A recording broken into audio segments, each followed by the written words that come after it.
अभी अमेरिका के एक आदमी का बड़ा चर्चा आजकल चल रहा है, क्या नाम है उसका, जेफरी एप्स्टीन। यह मरदूद और घटिया इंसान जो 2019 में मरा था, कैद खाने में लाश पाई गई थी। यह बहुत बड़ा आदमी था, दुनिया की बड़ी बड़ी सियासी शख्सियत से इसका ताल्लुक था।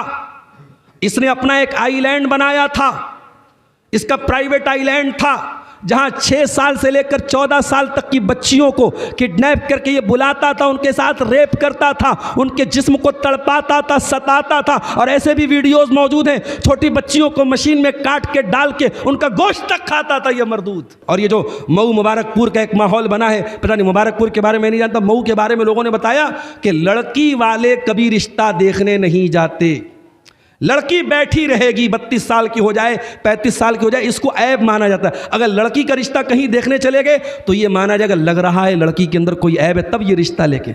ये बकवास रस्म कहाँ से आई मेरे भाई?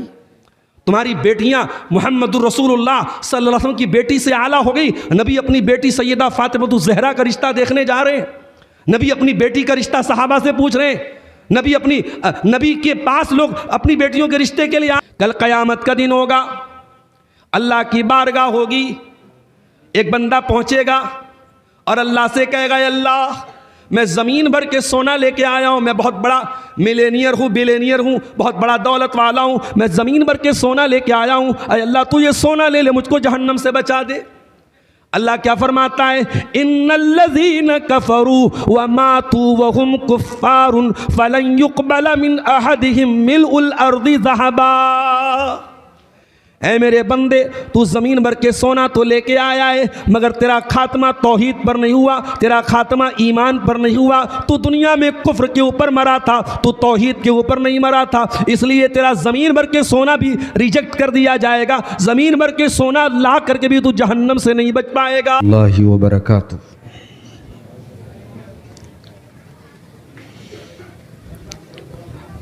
अल्हम्दुलिल्लाह नहमदुहु व नस्तईनुहु व नस्तगफिरुहु व नऊज़ु बिल्लाहि मिन शुरूरि अनफुसिना व मिन सय्यिआति अअमालिना। मन यहदिहिल्लाहु फला मुदिल्ल लहु व मन युद्लिल फला हादिय लहु। वअशहदु अल्ला इलाहा इल्लल्लाहु वहदहु ला शरीका लहु वअशहदु अन्न मुहम्मदन अब्दुहु व रसूलुहु। या अय्युहल्लज़ीना आमनुत्तक़ुल्लाहा हक़्क़ तुक़ातिही वला तमूतुन्न इल्ला व अंतुम मुस्लिमून। या अय्युहन्नासुत्तक़ू रब्बकुमुल्लज़ी ख़लक़कुम मिन नफ़्सिन वाहिदह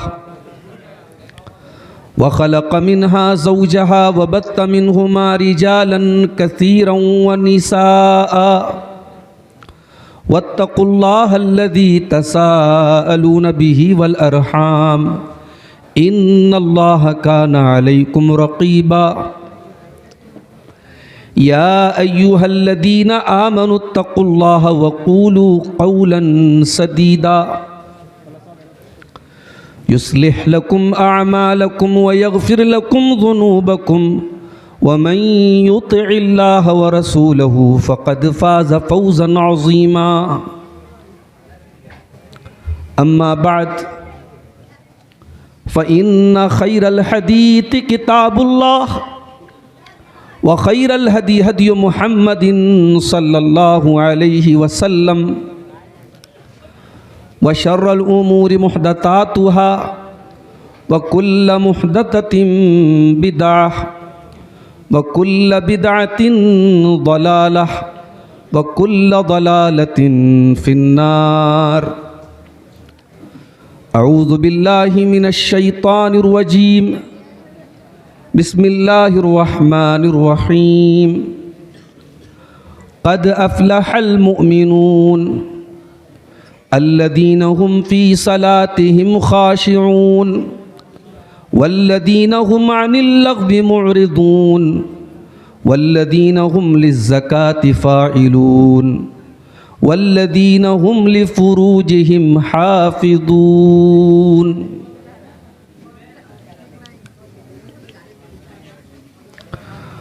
खबर हदीसों में जिसकी आई वही ज़माना अब आ रहा है। खबर हदीसों में जिसकी आई वही ज़माना अब आ रहा है। ज़मीं भी आँखें, ज़मीं भी तेवर बदल रही है, फलक भी आँखें दिखा रहा है। सब हाथ बांधे खड़े हैं सफ़ में, सब अपने अपने ख़याल में हैं। सब हाथ बांधे खड़े हैं सफ़ में, सब अपने अपने ख़याल में हैं। इमाम मस्जिद से कोई पूछे नमाज किसको पढ़ा रहा है। इमाम मस्जिद से कोई पूछे नमाज किसको पढ़ा रहा है भाई भाई पे आज रहज़न, है भाई भाई पे आज रहज़न। हकीकी बेटी है माँ की दुश्मन, पिसर ने छोड़ा पिदर का दामन, बहन को भाई सता रहा है। खबर हदीसों में जिसकी आई वही ज़माना अब आ रहा है। सदर मोहतरम, उलमाए किराम, ज़िम्मेदाराने मदरसा दारुत तालीम मुबारकपुर, स्टेज पर मौजूद इस इलाके के मुअज़्ज़ज़ीन, मोहतरम बुज़ुर्गों, नौजवान साथियों, माँओं और बहनों, प्यारे बच्चों, ये मेरे लिए इंतहाई सआदत की बात है कि एक मर्तबा फिर मैं मुबारकपुर की सरज़मीन पर इस कदीम इदारे जामिया दारुत तालीम मुबारकपुर के सालाना दस्तारबंदी के प्रोग्राम में और इजलास में शिरकत के लिए हाज़िर हुआ। बड़ी मुबारक है ये महफ़िल और बड़े मुबारकबाद के लायक हैं इस मदरसे के तमाम असातिज़ा, जिनकी मेहनतों से यहाँ इस स्टेज पर जिन सरों पे दस्तार सजाई गई है, ये कौम के मुस्तक़बिल हैं, ये उम्मत के दुआत हैं, कौम की उम्मीदें हैं और हमें पूरा यकीन है कि अपने असातिज़ा की तरबियत को ये ज़ाय नहीं करेंगे और अपने इल्म व अमल से ऐसी रोशनी बिखेरेंगे कि जामिया दारुत तालीम का भी नाम रोशन हो, इनके असातिज़ा का भी नाम रोशन हो, इनके वालिदैन का भी नाम रोशन हो। अल्लाह ताला इस जामिया से फ़ारिग़ होने वाले इन तमाम फ़ारिग़ीन को सही मानों में आलिम बाअमल बनाए, इनको रब्बुल आलमीन अपने दीन का खादिम बनाए और इस इदारे को अल्लाह ताला मज़ीद तरक्कियों से माला माल फरमाए, आमीन। मेरे भाइयों, खुतबे मसनूना के बाद मैंने आपके सामने कुरान मजीद के 18वें पारे की इब्तिदाई आयात पढ़ी थी। इन आयात में अल्लाह ताला ने एक ऐसे सवाल का जवाब दिया है जिस सवाल का जवाब सारी इंसानियत तलाश कर रही है। बिला इख्तिलाफ मसलक व मिल्लत दुनिया का हर इंसान, हर कौम इसी सवाल के पीछे परेशान है। Where is the success? कामयाबी कहां है? सफलता कहां है? कोई कामयाबी को दौलत के ढेर में तलाश कर रहा है, कोई कामयाबी को हुकूमत के नशे में तलाश कर रहा है। किसी के नज़दीक कामयाबी सियासी तौर पे ताकतवर बन जाना है, किसी के नज़दीक कामयाबी हुस्न व जमाल का मुकम्मल होना है, किसी के नज़दीक कामयाबी जिस्मानी एतबार से ताकतवर होना है। मगर कुरान करीम की ये आयतें हमें बतलाती हैं कि हकीकी कामयाबी क्या है और ये किसको मिलेगी। मेरे अजीज़ों, मेरे भाइयों, जब हम दुनिया में कामयाबी का लफ्ज़ बोलते हैं तो हमारे सामने दुनिया होती है और हम सब ये जानते हैं कि कामयाबी के जितने मेयार हमने बनाए हैं इस दुनिया में वो सब आरिज़ी और वक्ती हैं। जिस इंसान को अपनी ताकत पे बहुत नाज है, एक दिन आएगा वो ताकत खत्म हो जाएगी और वो लाठी के सहारे उन्हीं सड़कों पे चलेगा जिन सड़कों पे उसका गुंडा राज चलता है। जिस औरत को अपने हुस्न व जमाल पे नाज है, एक वक्त आएगा उसके हुस्न को देखने वाला कोई नहीं होगा।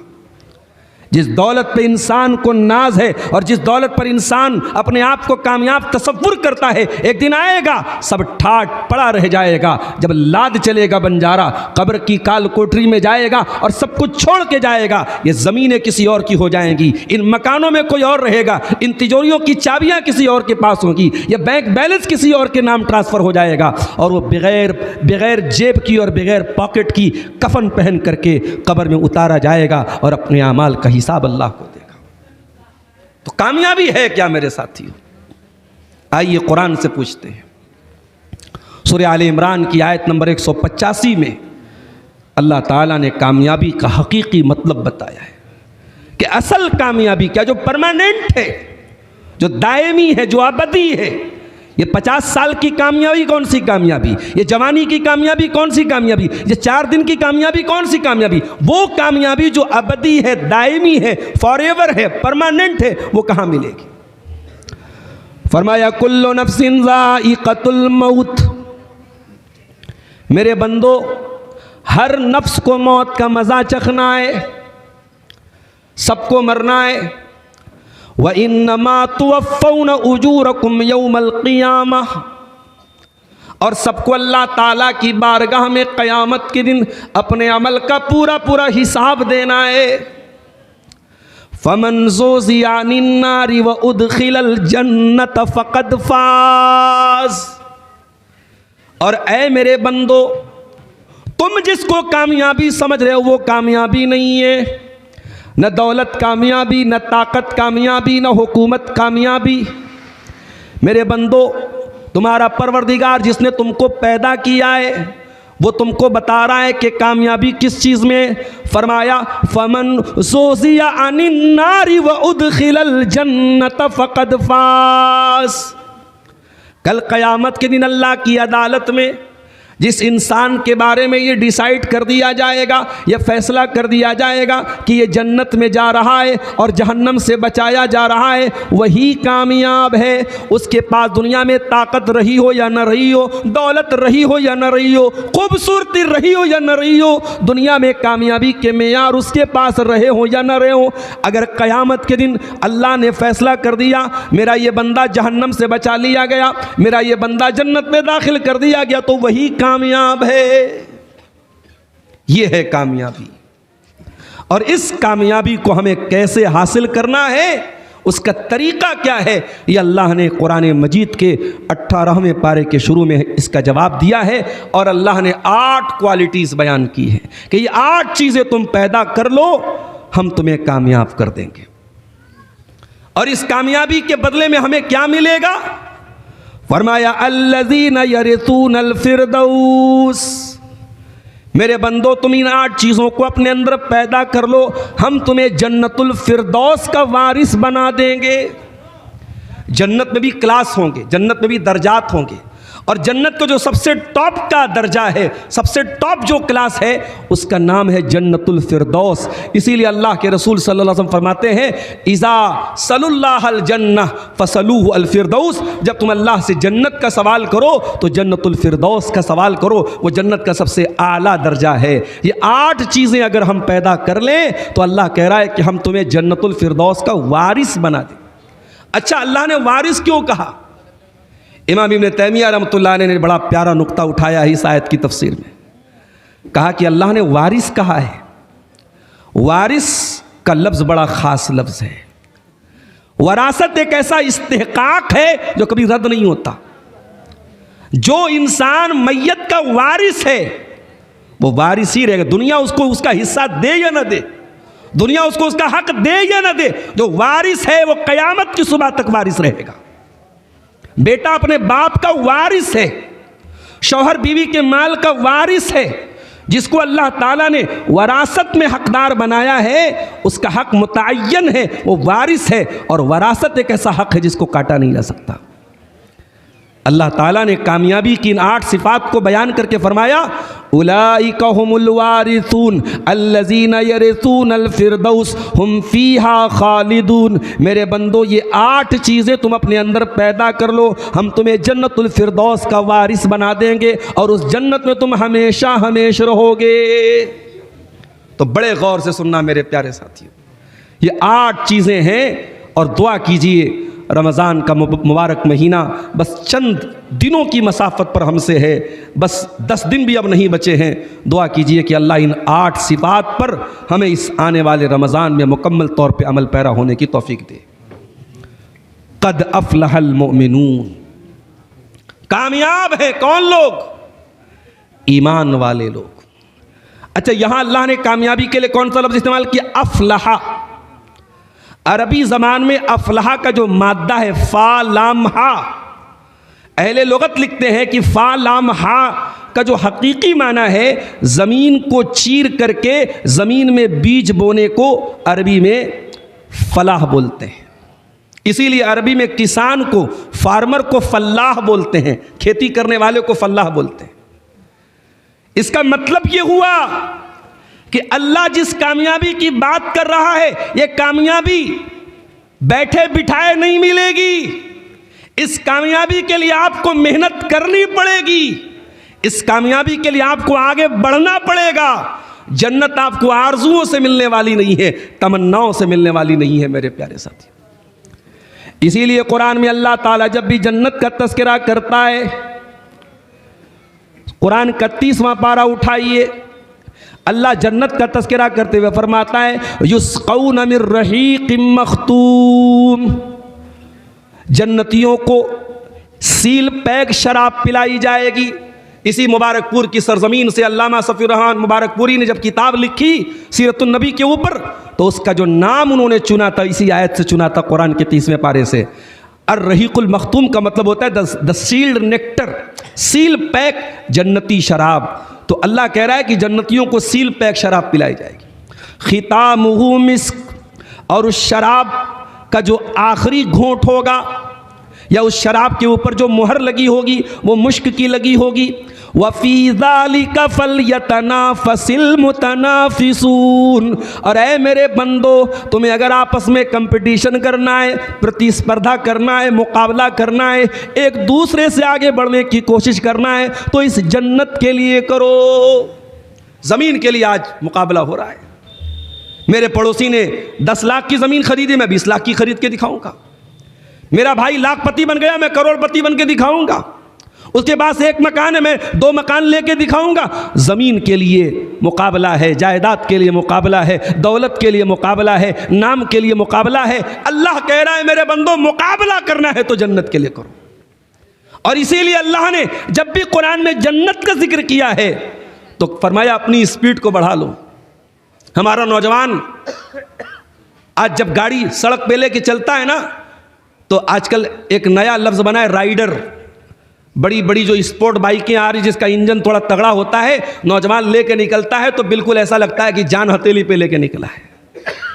अपने ऐसे नौजवान भाइयों से कहूँगा कि भाई ऐसी गाड़ी चला के तुमने नाम कमा भी लिया तो कौन सा नाम कमा लिया कि एक ज़रा सी चूक हो जाए और ब्रेक मारने में देर हो जाए तो जान हाथ से चली जाए। वला तुल्कू बिअयदीकुम इला तहलुका, ऐसी बाइक न चलाओ कि अपनी जान को हलाकत। ये स्टंट जो दिखाते हो ना, अगर मर गए ऑन स्पॉट मर जाओगे और दुनिया के लिए स्टंट बन जाओगे। स्टंट न दिखाओ मेरे नौजवानों।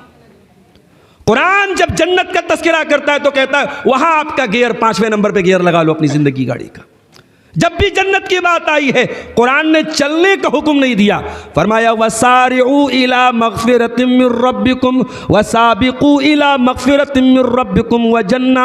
अल्लाह ने जब भी जन्नत का तस्करा किया, भागने का हुक्म दिया, दौड़ने का हुक्म दिया, पूरी स्पीड में चलने का हुक्म दिया। तो जन्नत के लिए मेहनत करनी पड़ेगी मेरे साथी। इसीलिए अल्लाह ने अफलाह का लफ्ज़ इस्तेमाल किया। कद अफलहल मोमिनून, कामयाब हो गए कौन लोग? नंबर 1 ईमान वाले।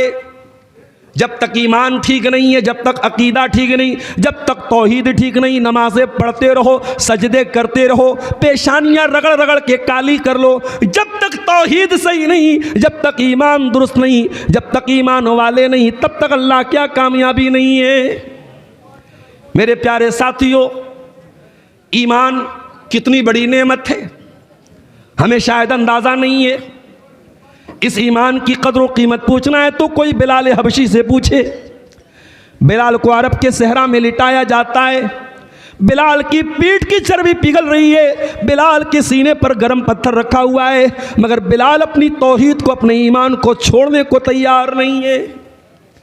इस ईमान की कदर पूछना है कोई खुबैब से पूछे, जिनको सूली पे चढ़ा दिया गया, उनके बदन के तिक्का बोटी कर दिए गए, मगर खुबैब अपने ईमान को छोड़ने को तैयार नहीं है। इस ईमान की कदर अगर पूछना है नबी के सहाबा से पूछो मेरे प्यारे साथियों, जिन्होंने सब कुछ कुर्बान कर दिया मगर ईमान को बचा लिया। ईमान दुनिया की सबसे बड़ी दौलत है मेरे साथियों। मुबारकपुर के वासियों, दुनिया में आपके पास मकान हो के न हो, एक ऐश वाली जिंदगी हो के न हो, एक खूबसूरत घर हो के ना हो, एक अच्छा बिजनेस हो के ना हो, अगर ईमान बचा के लेके चले गए, तौहीद बचा के लेके चले गए, वल्लाह कामयाब हो जाओगे। कल क़यामत का दिन होगा, अल्लाह की बारगाह होगी, एक बंदा पहुंचेगा और अल्लाह से कहेगा अल्लाह मैं ज़मीन भर के सोना लेके आया हूँ, मैं बहुत बड़ा मिलेनियर हूँ, बिलेनियर हूँ, बहुत बड़ा दौलत वाला हूँ, मैं ज़मीन भर के सोना लेके आया हूँ, अल्लाह तू ये सोना ले ले, मुझको जहन्नम से बचा दे। अल्लाह क्या फरमाता है, इन्नल्लज़ीन कफ़रू व मातू व हुम कुफ़्फ़ारुन फ़लन युक़बल मिन अहदिहिम मिल्उल अर्दि ज़हबा। ऐ मेरे बंदे, तू ज़मीन भर के सोना तो लेके आया है, मगर तेरा खात्मा तौहीद पर नहीं हुआ, तेरा खात्मा ईमान पर नहीं हुआ। तू दुनिया में कुफ्र के ऊपर मरा था, तू तौहीद के ऊपर नहीं मरा था, इसलिए तेरा ज़मीन भर के सोना भी रिजेक्ट कर दिया जाएगा। ज़मीन भर के सोना ला करके भी तू जहन्नम से नहीं बच पाएगा। ईमान वालों, इस ईमान को संभालो मेरे प्यारे साथियों। तौहीद वालों, इस तौहीद को संभालो। दुनिया इधर की उधर हो जाए, जल जाओ, कट जाओ, मर जाओ, मगर कभी ईमान से कॉम्प्रोमाइज़ मत करना, कभी तौहीद से कॉम्प्रोमाइज़ मत करना। कामयाब लोगों की पहली पहचान है। और यह भी नोट कर लो, अल्लाह ताला के यहाँ अगर नेकियां कर रहे हो तो नेकी के कबूल होने की 2 कंडीशन है अल्लाह ताला के यहाँ। आपकी नेकी दुनिया में चाहे जितनी भी बेहतरीन लग रही हो, अगर ये 2 कंडीशन आपकी नेकी के अंदर नहीं है, दुनिया उसको नेकी मानती रहे, शरीयत उसको नेकी नहीं मानती है। कौन सी 2 कंडीशन है? सूरे कहफ की आखिरी आयत देख लीजिए, फमन कान यरजू लिक़ा रब्बिही फलयामल अमलन सालिहन वला युशरिक बिइबादत रब्बिही अहदा। ऐ मेरे बंदो, अगर तुम्हें अपने रब से मुलाकात करना है, अगर जन्नत में जाना है तो 2 काम करना पड़ेगा। पहला काम तो ये करना पड़ेगा कि नेक अमल करो, जिस अमल के ऊपर जनाब मोहम्मद रसूलुल्लाह की मुहर हो, जो अमल सुन्नत से साबित हो, तुम्हारी लॉजिक से नहीं, तुम्हारी मंतिक से नहीं। आज बहुत सारी बिदात हैं, जब हम दलील मांगते हैं तो सामने वाला कहता है दलील तो नहीं है, हमारी किस्मत में लिखा है। भाई फला काम क्यों करते हो, आशिकों की किस्मत में लिखा। फला काम क्यों करते हो, फला चीज़ कहाँ है, कहते साहब फला चीज़ की दलील तो नहीं है, लेकिन हमारे बुजुर्गों ने किया है, हमारे असलाफ ने किया है, यही उसकी दलील है।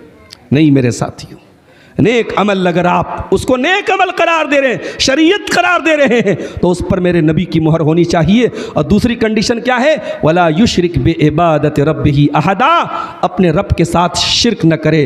पेशानी झुकाए तो अल्लाह के सामने झुकाए, मुश्किल कुशा माने तो अल्लाह को माने, रब माने तो अल्लाह को माने, दाता माने तो अल्लाह को माने, देने वाला माने तो अल्लाह को माने। जब तक तौहीद सही नहीं है, जब तक ईमान दुरुस्त नहीं है, तब तक अल्लाह का कामयाबी नहीं मिल सकती है मेरे साथी। दूसरी चीज़, अल्लज़ीना हुम फ़ी सलातिहिम ख़ाशिऊन, और कामयाब लोगों की दूसरी पहचान, जब वो नमाज़ पढ़ते हैं तो अपनी नमाज में वो खुशू और खुजू के साथ नमाज़ पढ़ते हैं। खुशू और खुजू का क्या मतलब है? खुशू का मतलब होता है जब आप नमाज पढ़ें तो सिर्फ आपकी बॉडी न झुके, सिर्फ आपकी नाक ज़मीन पर न टिकी हो, आपकी पेशानी न झुकी हो, आपका दिल भी झुका हो। ऐसा न हो कि आपका जिस्म तो नमाज में है, दिल कहीं और है। अगर ऐसी नमाज है तो मुंह पर मार दी जाएगी, इसलिए कि नमाज पढ़ने वाले को भी अल्लाह जहन्नम में डालेगा।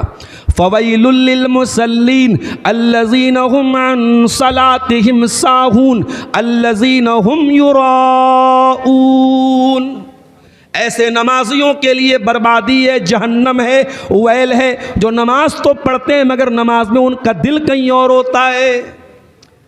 इकबाल ने कहा था, मैं जो सर बसजदा हुआ कभी तो ज़मीं से आने लगी सदा, तेरा दिल तो है सनमाशना, तुझे क्या मिलेगा नमाज में। दिल में बुत लगा के, दिल में बुत सजा के हम नमाज में जाएंगे? नमाज पढ़ रहे हैं, दिल कहीं और है, दिमाग कहीं और है। ऐसी नमाज मेरे प्यारे साथियों हमारे मुंह पर मार दी जाएगी। एक बड़ी प्यारी हदीस याद आई, ये अपने फारिगीन की तवज्जो चाहूँगा, ये जो हमारे मदरसा दारुत तालीम से फारिग हो रहे हैं और जो अजीज़ तलबा भी बैठे उनकी भी तवज्जो चाहूँगा। बड़ी प्यारी हदीस है, मुस्नद अहमद की हदीस है। हदीस के रावी हज़रत औफ इब्न मालिक हैं। कहते एक दिन हम लोग अल्लाह के नबी के साथ थे, फ़नज़र फ़िस्समा, अल्लाह के नबी ने आसमान की तरफ देखा और आपने फरमाया, हाज़ा अवानुन अन युरफ़अल इल्म, ऐ मेरे सहाबा ये टाइम इल्म के उठाए जाने का टाइम, इल्म उठा लिया जाएगा। अल्लाह के नबी कह रहे हैं कि मैं वो टाइम देख रहा हूं, वो समय आने वाला है जब इल्म उठा लिया जाएगा। सहाबा में एक सहाबी बैठे थे, उनका नाम था ज़ियाद बिन लबीद। उन्होंने कहा, अल्लाह के नबी, अयुरफ़उल इल्मु वफ़ीना किताबुल्लाह व क़द अल्लमना निसाअना व अबनाअना, अय अल्लाह के नबी इल्म कैसे उठा लिया जाएगा? हमारे बीच में कुरान मौजूद है और अपनी औरतों को हम दीन सिखा रहे हैं, अपने लड़कों को दीन सिखा रहे हैं। देखो सहाबा अपनी औरतों को दीन सिखाते थे। आज हमारे यहाँ औरतों में जो जहालत है, पूरी कौम को गौर करने की ज़रूरत है। जिन्होंने फतवे दे के रखे थे मस्जिदों में, औरतों के जाने पर पाबंदी लगाई थी, वो अपने फतवों पर नजरे सानी करें। ज़माना कहाँ पहुँच रहा है, औरतें कहाँ पहुँच रही हैं। अब हमारे और आपके आसपास से इर्तिदाद की खबरें आ रही हैं। आप अपनी औरतों को शॉपिंग करने से नहीं रोक पाए, बाज़ारों में जाने से नहीं रोक पाए, पिकनिक मनाने से नहीं रोक पाए, आपका बस चला तो आपने मस्जिदों से रोक के रखा है। मेरे अजीज़ों, मुकम्मल पर्दे का इंतज़ाम कीजिए और कम से कम जुमा की नमाज में ख़वातीन के लिए ज़रूर इंतज़ाम होना चाहिए। ये सहाबा का तरीक़ा था। सहाबी कह रहे, ज़ियाद बिन लबीद कह रहे, अय अल्लाह के नबी इल्म कैसे उठा लिया जाएगा? हमारे पास कुरान मौजूद है और अपनी औरतों को हम दीन सिखा रहे हैं, अपने बच्चों को दीन सिखा रहे हैं। अल्लाह के नबी ने फरमाया, ऐ ज़ियाद इन कुन्तु लअज़ुन्नुका मिन अफ़क़ही अहलिल मदीना, ऐ ज़ियाद बिन लबीद, मैं तो तुमको मदीना का बड़ा समझदार इंसान समझता था, तुम तो बड़ी नादानी की बात कर रहे हो। ऐ ज़ियाद, क्या तुम भूल गए यहूद व नसारा भी गुमराह हुए थे? क्या यहूदियों के पास तौरात नहीं थी? क्या ईसाइयों के पास इंजील नहीं थी? यहूद व नसारा के पास किताब थी, मगर उन्होंने उस इल्म के ऊपर अमल नहीं किया। उनके उलमा दुनिया से चले गए तो बेईमान किस्म के उलमा पैदा हो गए, उनके अच्छे उलमा चले गए, बेईमान किस्म के उलमा उनके बीच में पैदा हो गए।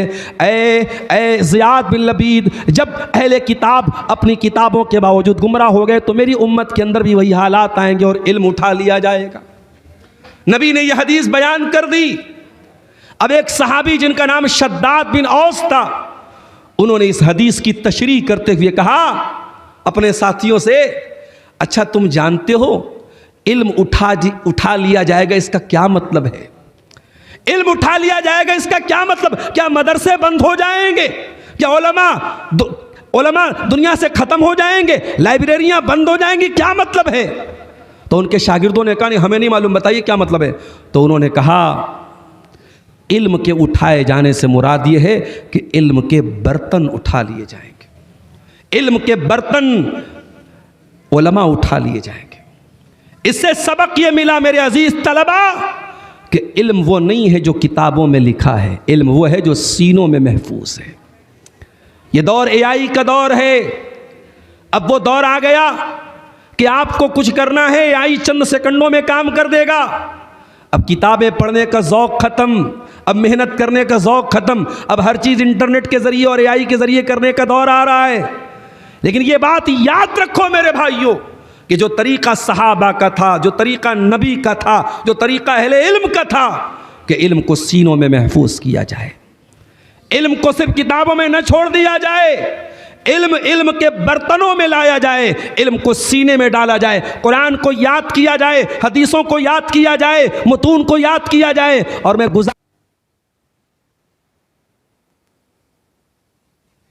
फारिग होने वाले अपने फारिगीन से कि ये सहाबी रसूल का ये जुमला अपनी ज़िंदगी का स्लोगन बना लेना।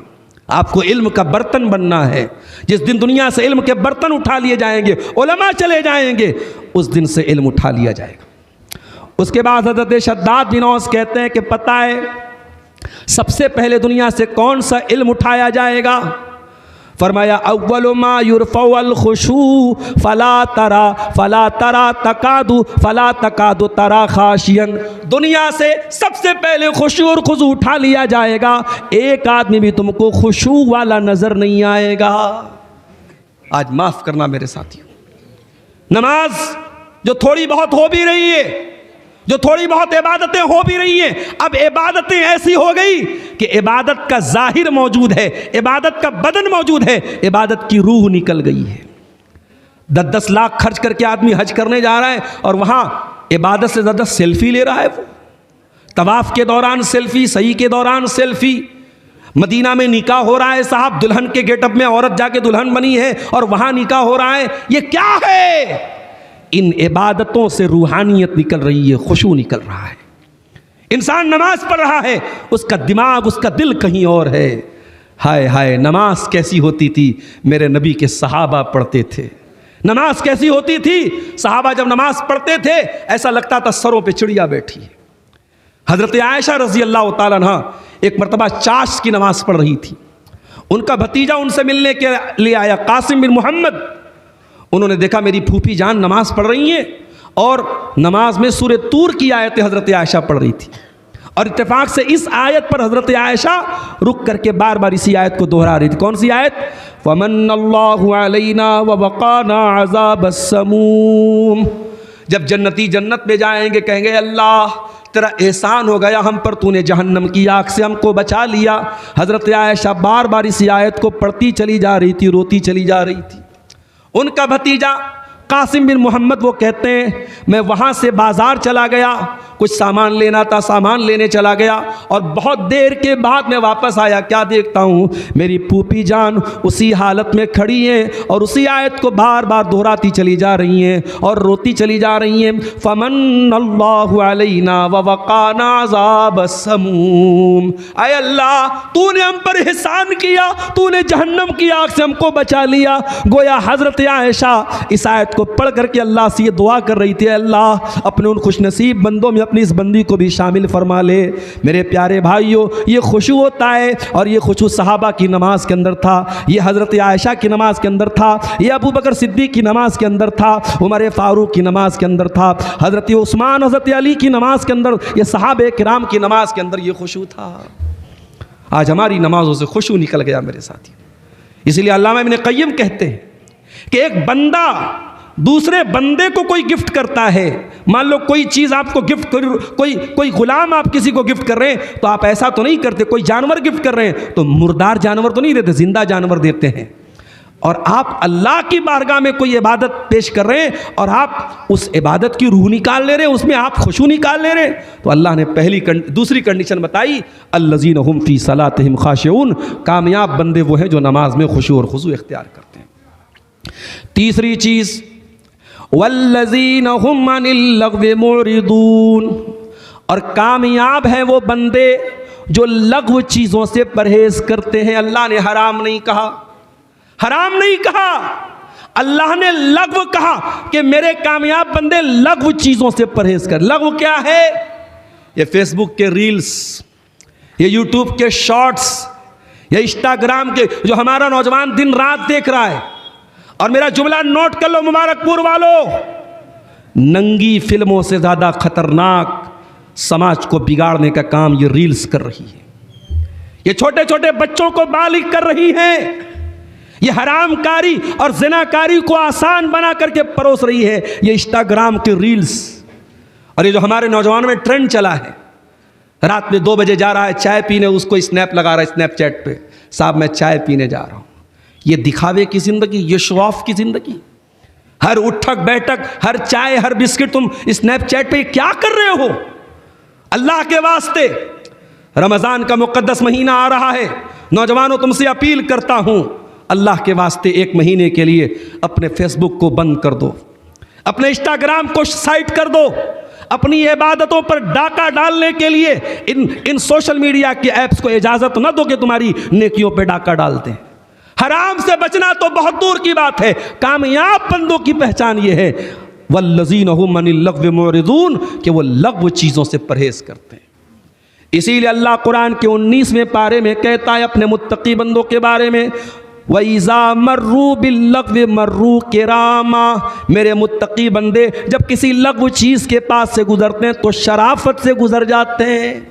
ज़माने में क्या ट्रेंड चल रहा है, लोग क्या देख रहे हैं, आपको उससे मतलब नहीं है। आपको हर उस चीज़ से बचना है जिसमें कोई फ़ायदा ना हो। ये बैठ के चाय के होटलों पर बैठ के बकैती करना, ये पान की दुकानों में बैठ के घंटों बैठे रहना। अभी अमेरिका के एक आदमी का बड़ा चर्चा आजकल चल रहा है, क्या नाम है उसका? Jeffrey Epstein.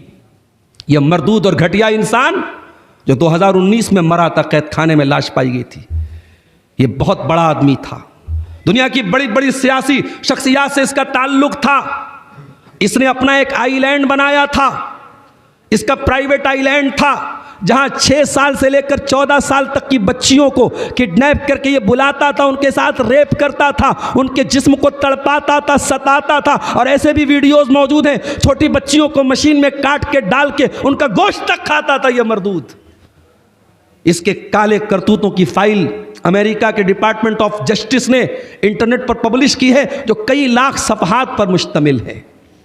और आज दुनिया थूक रही है कि ये है दुनिया के बड़े पढ़े लिखे लोग, बड़े तहजीब याफ्ता लोग, ये बड़े लोग हैं। अरे उन बड़ों से हम छोटे अच्छे हैं मेरे साथियों। मगर ये बात याद रखो, हमारे और आपके आसपास भी बहुत सारे एप्स्टीन मौजूद हैं।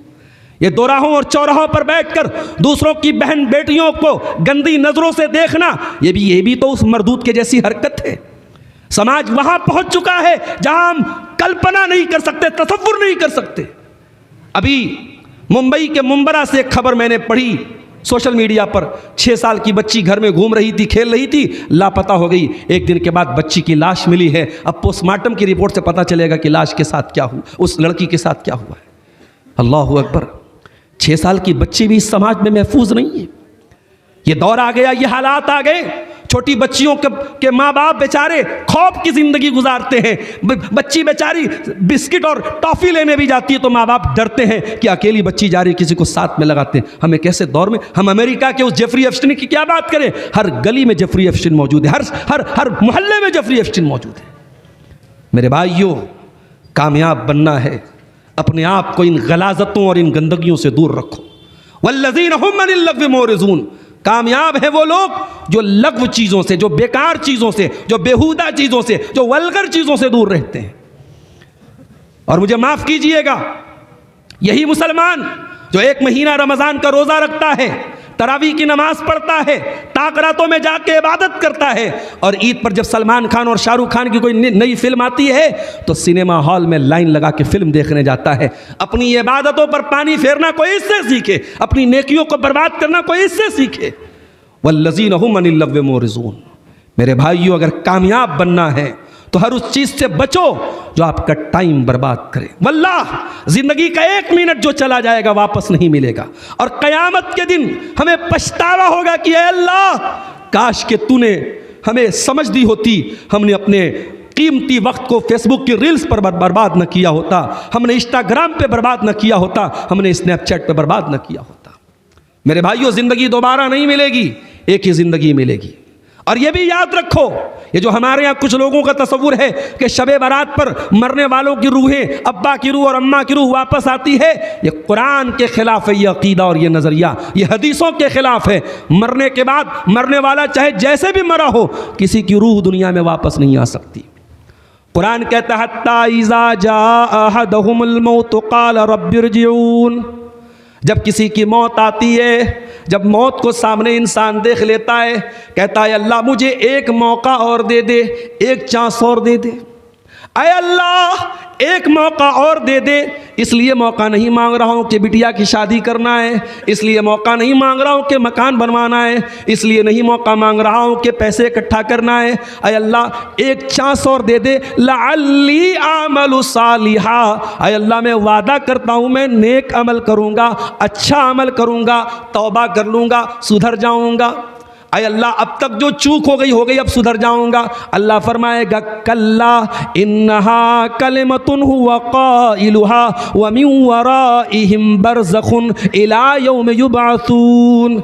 ऐ मेरे बंदे, तेरी ये ख्वाहिश कभी पूरी नहीं होगी। अब क़यामत तक तू बरज़खी ज़िंदगी गुजारेगा, तू कब्र की ज़िंदगी गुजारेगा। तेरे अमल के एतबार से या तो कब्र में अज़ाब होगा, ये जन्नत की क्यारी मिलेगी। मेरे भाइयों, मरने वाला जब मर गया, हमारी ज़िंदगी से उसका कनेक्शन टूट गया। वो शब बारात नहीं, साल के किसी दिन वो दुनिया में वापस नहीं आता है। ये अक़ीदा और ये नज़रिया गलत है। तो मेरे अज़ीज़ों, वल्लज़ीन हुम अनिल लग़्व मोरिज़ून, कामयाब बंदों की तीसरी पहचान ये है कि वो लग़्व चीज़ों से बचते हैं। चौथी चीज़, वल्लज़ीन हुम लिज़्ज़काति फ़ाइलून, और कामयाब बंदे अपने माल की ज़कात अदा करते हैं। ज़कात पर आप उलमा से सुनेंगे जुमा के खुतबे में इंशाअल्लाह रमज़ान में। मैं ज़कात पर तफसील से रोशनी नहीं डालना चाहता, 2-4 मोटी मोटी बातें आपको बताना चाहता हूँ।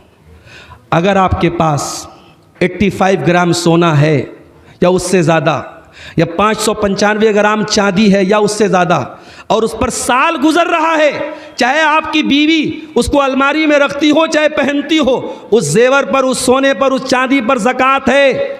और ये भी नोट कर लीजिए, अगर आप कोई ज़मीन खरीदते हैं, कोई जायदाद खरीदते हैं, और मकसद ये है कि आज ज़मीन 10 लाख की है, कल 20 लाख की हो जाएगी तो बेच देंगे, कल 15 लाख की हो जाएगी तो बेच देंगे, उस ज़मीन पर भी ज़कात आपको देना है। जो ज़मीन आप बेचने की नीयत से लेंगे वह आपका बिजनेस एसेट है, आपका माल तिजारत है, और माल तिजारत पर आपको ज़कात देना है। आप साड़ी का कारोबार करते हैं, आपके घर में 10 लाख का माल है, तो आप अपने पूरे एसेट में, पूरी पूंजी में उस 10 लाख के माल को भी ऐड करेंगे, और उस पूरे माल की आपको ज़कात निकालनी पड़ेगी। और ये भी सुन लीजिए, ज़कात के बारे में एक बहुत बड़ी गलतफहमी, और वो क्या है, हमने किसी को कर्जा दिया, अब वो सामने वाला बेईमान हो गया, या मान लो कि गरीब हो गया, अब वो पैसा हमारा नहीं लौटा रहा है, तो कुछ लोग क्या करते हैं, अपने ज़कात के फंड में से उसको माइनस कर लेते हैं। बात याद रखो, अगर आपने किसी को कर्जा दिया है और कर्जा देने के टाइम आपने ये इरादा किया था कि ये आदमी कमज़ोर है, अगर लौटाया तो ठीक है, वरना मैं इसको ज़कात के तौर पे इसको माइनस कर दूंगा। अगर देने के टाइम आपकी नीयत थी तब तो आप ज़कात में माइनस कर सकते हैं, लेकिन आपने बिजनेस में किसी के साथ लेन देन किया या ऐसे ही किसी को कर्जा दिया और अब वो नहीं दे पा रहा है, डिफ़ाल्टर हो गया और अब आप उसको ज़कात में माइनस कर रहे हैं, तो ये चीज़ ठीक नहीं है, ज़कात से वो चीज़ माइनस नहीं होगी। इसी तरीके से सुन लीजिए, बहुत सारे लोग ज़कात क्यों नहीं देते, कहते साहब मैं कर्जदार हूं, मेरे ऊपर बड़ा कर्जा है। अगर आप कर्जदार हैं, कर्जा आपके ऊपर है, लेकिन उसके बावजूद अगर आपके पास इतना माल है जो शरीयत के निसाब को, ज़कात के निसाब को पहुंचता है, तो सिर्फ कर्जदार होने की वजह से ज़कात आप पर माफ़ नहीं है, ज़कात आपको देना पड़ेगा। मेरे भाइयों, वल्लज़ीन हुम लिज़्ज़काति फ़ाइलून, अल्लाह के कामयाब बंदे अपने माल की ज़कात अदा करते हैं। और ये ज़कात कोई टैक्स नहीं है, ये कोई एहसान नहीं है, ये ज़कात आपके माल को पाक करने का, उसके मैल और कुचैल को पाक करने का अल्लाह का बताया हुआ निज़ाम है। खुज़ मिन अम्वालिहिम सदक़तन तुतहिरुहुम व तुज़क्कीहिम, ऐ नबी ये ज़कात इनके माल में से लो, ये ज़कात इनके माल को पाक करेगी। ज़कात आपके माल को पाक करती है। मेरी प्यारी माँ और बहनों, अपने जेवरों और अपने सोने चांदी के जो भी आपके पास सामान है उनकी ज़कात निकालो, वरना वो सोने चांदी के कंगन जहन्नम की आग के कंगन बन जाएंगे, वो सोने का हार जहन्नम की आग का तोक बन जाएगा। अल्लाह ने बड़े सख्त अल्फाज में सूरह तौबा में फरमाया कि हम उसी सोने और चांदी को जहन्नम की आग में तपाएंगे। फतुक्वा बिहा जिबाहुहुम व जुनूबहुम व ज़ुहूरुहुम, और उससे उनकी पेशानियों को दागेंगे, उनकी पीठ को दागेंगे और उनके पहलुओं को दागेंगे। 4 चीज़ें हो गई। नंबर 5, वल्लज़ीना हुम लिफ़ुरूजिहिम हाफ़िज़ून, और कामयाब है वो बंदे जो अपनी शर्मगाह की हिफाजत करते हैं। आज के दौर का बहुत बड़ा चैलेंज है ये, अपनी शर्मगाह की हिफाजत करना, अपने आप को ज़िनाकारी और बदकारी से बचाना। याद रखो मेरे प्यारे साथियों, चैलेंज चाहे जितना बड़ा हो, दौर चाहे जितना मुश्किल हो, लेकिन आप अगर अपनी शर्मगाह की हिफाजत नहीं करेंगे, अपने आप को ज़िनाकारी और बदकारी से नहीं बचाएंगे, आप कामयाब नहीं हो सकते। इसीलिए कुरान जब ज़िना का तस्करा करता है तो क्या कहता है, वला तक़रबुज़्ज़िना इन्नहु कान फ़ाहिशतन व साअ सबीला, मेरे बंदो तुम ज़िना के करीब भी न जाना। अच्छा, ज़िना की शुरुआत कहाँ से होती है? निगाहों से होती है। जो निगाहें बेबाक हो जाएं, जो मोबाइल पर बैठ के बेहुदा चीज़ें देखें, उन निगाहों के ज़रिए फिर दिल में गलत तसव्वुरात पैदा होंगे। इसीलिए अल्लाह के नबी फरमाते हैं, अल-ऐनान ज़िनाहुमन नज़र, आँखों का ज़िना गलत चीज़ों को देखना है। वल उज़नान ज़िनाहुमल इस्तिमा, कानों का ज़िना गलत चीज़ों को सुनना है। वल रिजलु ज़िनाहल खुता, पैरों का ज़िना गलत चीज़ों की तरफ चलना है। वल यदु ज़िनाहल बच, हाथों का ज़िना गलत चीज़ों को पकड़ना है। वल क़ल्बु यहवा व यतमन्ना, और इंसान का दिल गलत ख्वाहिशात करता है और शर्मगाह उसकी तस्दीक करती है। इसलिए मेरे भाइयों, अगर शर्मगाह की हिफाजत करनी है तो नज़रों की हिफाजत करो। और शादीशुदा हजरात से एक बात कहूँगा, आज ये फरवरी का महीना चल रहा है, बड़े चोंचले आजकल चल रहे हैं, चॉकलेट डे तो रोज़ डे तो फलाना डे, फिर 14 फरवरी की तारीख आएगी तो वैलेंटाइंस डे। अच्छा, दुनिया ने हराम रिश्तों को कितना ग्लैमराइज कर दिया है। जो लोग इन सब चीज़ों को नहीं मानते उनको भी देख के अच्छा लगता है, यार देखो वो चॉकलेट डे मना रहा है, वो रोज़ डे मना रहा है। जो हलाल मोहब्बत है, जो शौहर बीवी की मोहब्बत है, उसको हमने इतना फीका बना दिया है कि मोहब्बत के नाम पे हमारे दिल में क्या आता है? आशिक का ख्याल आता है, हराम मोहब्बत का। अरे हलाल मोहब्बत को थोड़ा ग्लैमराइज करो। मेरे भाइयों, जिनकी शादी हो चुकी उनसे कहता हूँ, कभी हम चॉकलेट डे मनाने वाले तो नहीं हैं, हम वैलेंटाइन डे मनाने वाले तो नहीं हैं, हम एनिवर्सरी मनाने, ऐसे ही कभी अपनी बीवी को किसी रेस्टोरेंट में ले जाके खाना खिला दो, किसी दिन कोई अच्छा सा चॉकलेट का पैकेट ला के दे दो। कि क्या ये सिर्फ हराम रिश्तों में ये चीज़ें चलेंगी? नहीं मेरे भाइयों, आज क्या हो रहा है? आज हराम रिश्तों को ग्लैमराइज किया जा रहा है और मियाँ बीवी के हलाल रिश्ते को एकदम फीका बना दिया गया। नहीं, कुरान क्या कहता है शौहर और बीवी के रिश्ते के बारे में?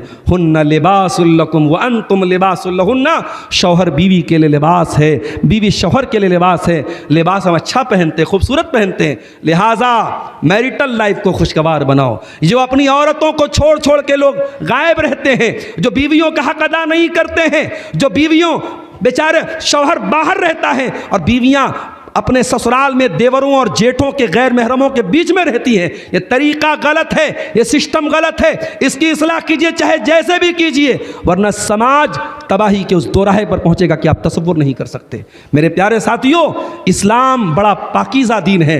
इस्लाम वहाँ से शुरुआत करता है जहाँ से हमारा दिमाग सोच भी नहीं सकता है। बच्चा बच्ची 10 साल के हो गए, अल्लाह के नबी कहते हैं बिस्तर अलग कर दो। हमारा दिल कहता है यार 10 साल का बच्चा, 10 साल की बच्ची अभी बहुत छोटे हैं, लेकिन अल्लाह के नबी कहते हैं फर्रिक़ू बैनहुम फिल मजाजिज़, बिस्तर अलग कर दो। और आज दुनिया देख रही है कि 7 साल की बच्ची, 8 साल की बच्ची, उसका सगा भाई एक बिस्तर पे सोता था और भाई बहन के साथ आज रेप कर डालता है। ये इस्लाम की जो तालीम है मेरे प्यारे साथियों, अल्लाह का बनाया हुआ दीन है, अल्लाह का बनाया हुआ निज़ाम है। और अगर इस्लाम ने कोई हुक्म दिया है तो उसमें बड़ी हिकमत है। 10 साल का बच्चा बच्ची हो जाए, बिस्तर अलग कर दो। हमारे आज लड़कियां जवान हो जाती हैं, उनसे स्कूलों में डांस करवाया जाता है। और आज तो मदरसों में भी, बड़े बड़े मदरसों में भी एक्शन के नाम पे बड़ी बड़ी लड़कियों को उनको हिलाया डुलाया जा रहा है और उसको एक्शन का नाम दिया जा रहा है। ये बेगैरती बंद करो, ये बेशर्मी बंद करो, ये बेहयाई बंद करो। और जवान बेटियों की बेहयाई को ये लाइसेंस दे करके कहना बंद करो, अभी तो बच्ची है। जब आपकी बच्ची बालिग हो जाए तो शरीयत की नज़र में वो बच्ची नहीं है, उसको हिजाब में निकलने की आदत डालो, उसको पर्दे में निकलने की आदत डालो। उसको बताओ कि जो तेरे गैर महरम हैं उनके साथ तेरा बातें करना, तेरा तन्हाई इख्तियार करना ये ठीक नहीं है। ये माओं को चाहिए कि बच्चियों की तरबियत करें। उसके बाद अल्लाह ने जब शर्मगाह की हिफाजत का जिक्र किया तो अल्लाह ने एक बात कही कि ऐसा नहीं है कि इस्लाम शर्मगाह के तकाज़ों को मिटाने का हुक्म देता है। दुनिया में बहुत सारी कौमें हैं जो कहती है अल्लाह को राज़ी करना है तो जंगल में चले जाओ, शादी न करो, बीवी बच्चों के चक्कर में न पड़ो। इस्लाम की ये तालीम नहीं है। अल्लाह ने फरमाया इल्ला अला अज़वाजिहिम औ मा मलकत ऐमानुहुम फ़इन्नहुम गैरु मलूमीन। निकाह करो, बीवी लाओ। इस्लाम निकाह करने का हुक्म देता है। एक सहाबी रसूल है, उनका नाम है उस्मान बिन मज़ऊन रज़ी अल्लाह ताला। ये बकी के कब्रिस्तान में पहली कब्र, पहले सहाबी जो दफन हुए यही थे, उस्मान बिन मज़ऊन रज़ी अल्लाह ताला। ये बहुत अल्लाह वाले सहाबी थे, बहुत नेक इंसान थे। दौरे जाहिलियत में भी इन्होंने कभी शराब नहीं पी थी। इन्होंने इरादा किया कि मैं अपने आप को खस्सी कर लूँ। क्या मतलब? यानी अपने आप को ऐसा बना दूँ कि मैं बीवी का हक अदा करने के काबिल ही ना बचूँ, शादी करना ही ना पड़े मुझको। अल्लाह के नबी को पता चला, आपने इनको बुलाया और कहा कि अलैसत लका फी नफ्सी उसवा, ऐ उस्मान मुझे देखो, मेरी 9 बीवियां हैं, मैंने निकाह किए हैं, क्या तेरे लिए मेरे अंदर नमूना नहीं है उस्मान? तेरा नबी निकाह कर रहा है, तेरा नबी बीवियों के हुकूक अदा, तेरे नबी बीवियों के हुकूक अदा कर रहे हैं और तू रहबानियत की बात कर रहा है। ए उस्मान, मुझे इब्राहीम के दीन को, मुझे दीन हनीफ को दे के भेजा गया है। ए उस्मान, मेरे दीन में निकाह करने का हुक्म है।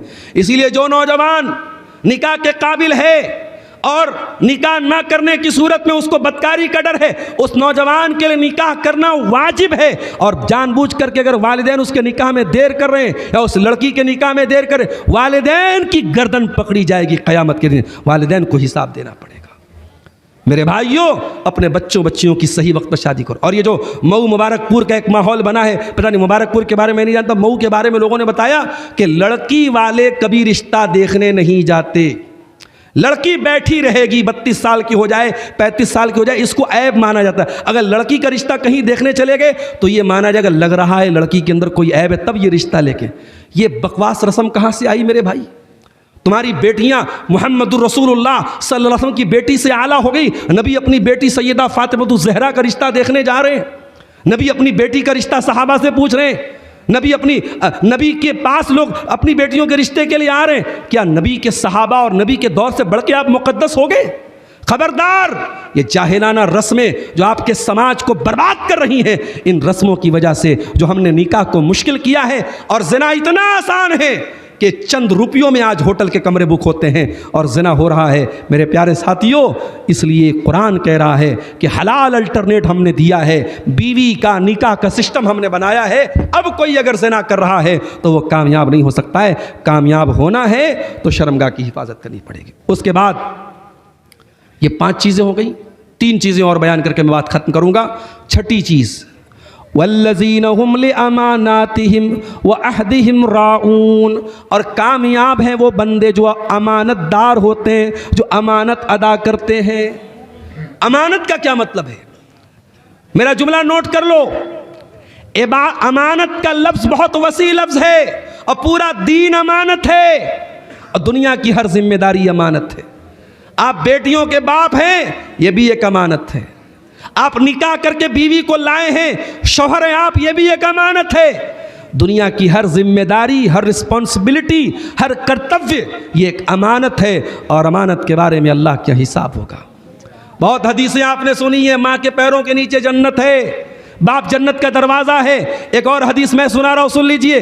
अल्लाह के प्यारे नबी फरमाते हैं सल्लल्लाहु अलैहि वसल्लम, मा मिन अब्दिन यस्तरईहिल्लाहु रईयतन सुम्मा यमूतु यौमा यमूत व हुवा गाशिन लिरईयतिही इल्ला हर्रमल्लाहु अलैहिल जन्नह। जो इंसान इस हाल में मर जाए कि अपनी अमानत को का हक अदा नहीं कर रहा है, अमानत में खयानत कर रहा है, जन्नत उसके ऊपर हराम हो जाएगी। औलाद वालों, यह औलाद अमानत है। औलाद की तरबियत अगर आपने सही तरीके से नहीं की, यह औलाद आपके लिए वबाल बन जाएगी। बीवी वालों, निकाह करके बीवी लाए हो, अगर बीवी का हक अदा नहीं कर रहे हो, बीवी पर जुल्म कर रहे हो, अल्लाह की इस अमानत की हक तलफी की वजह से आपको सज़ा होगी मेरे साथियों। तो अल्लाह के कामयाब बंदे अमानत अदा करते हैं और क़यामत के पहले अल्लाह के नबी फरमाते सबसे पहले अमानत उठाई जाएगी। अमानत उठा, लोग बेईमान हो जाएंगे।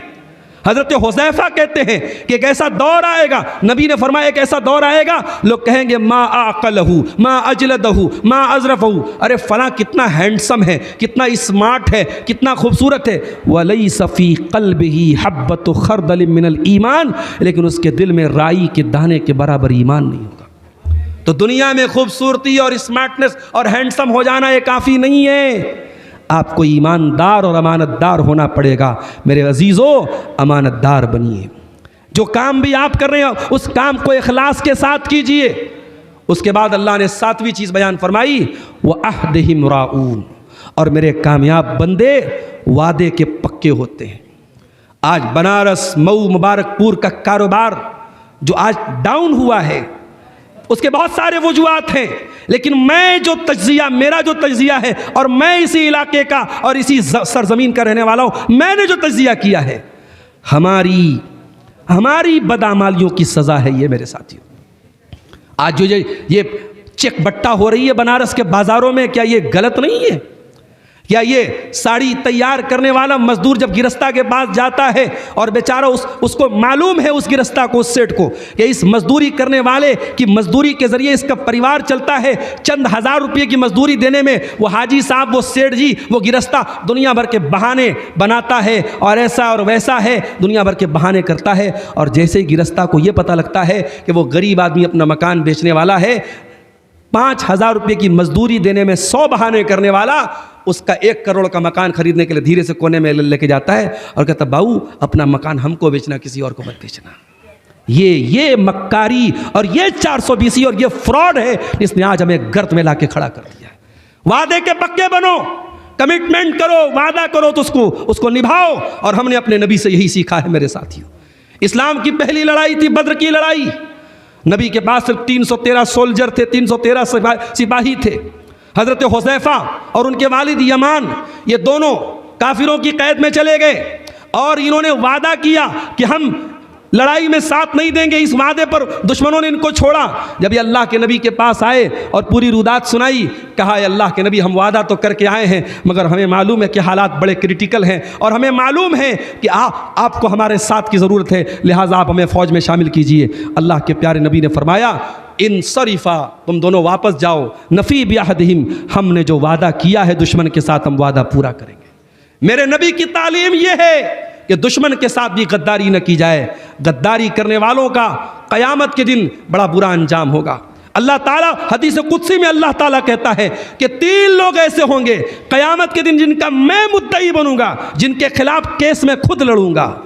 नंबर 1, रजुलुन आता बिल्लाह सुम्मा गदरा, जो आदमी अल्लाह का नाम लेके कोई वादा करे और गद्दारी करे, जो दीन का नाम लेके कोई काम करे और गद्दारी करे, क़यामत के दिन अल्लाह ताला उसके खिलाफ खुद मुकदमा लड़ेगा। और नंबर 2, व रजुलुन बाहुर्रन फ़ाक़ल समनहु, किसी आज़ाद इंसान को गुलाम बना के बेच के उसकी कीमत खा जाने वाला। जैसे आजकल ह्यूमन स्मगलिंग हो रही, इंसानों को बेचा जा रहा है, या बहुत सारे लोग सऊदी वगैरह में किसी को किसी जॉब पर बेचते हैं और वहाँ जाके बेचारा बकरी चरा रहा है और जो है मामूली काम कर रहा है। ये सब इस हदीस में आता है कि किसी आज़ाद को गुलाम बना के बेच दिया जाए। और तीसरी चीज़, व रजुलुन इस्ताजरा अजीरन, किसी मजदूर को मजदूरी पर रखा जाए और उसकी मजदूरी न दी जाए। इसलिए मेरे साथियों, वादे के पक्के बनिए, अल्लाह ताला वादा पूरा करने वालों को कामयाब करेगा, वादा खिलाफी करने वालों को कामयाब नहीं करेगा। और आखिरी चीज़, वल्लज़ीन हुम अला सलावातिहिम युहाफ़िज़ून, और कामयाब बंदे वो हैं जो अपनी नमाज की हिफाजत करते हैं। नमाज पढ़ना नहीं है, नमाज की हिफाजत करना है। हिफाजत का मतलब क्या है? एक वक्त की भी नमाज छूटे तो ऐसा लगे कि कुछ मिस हो गया।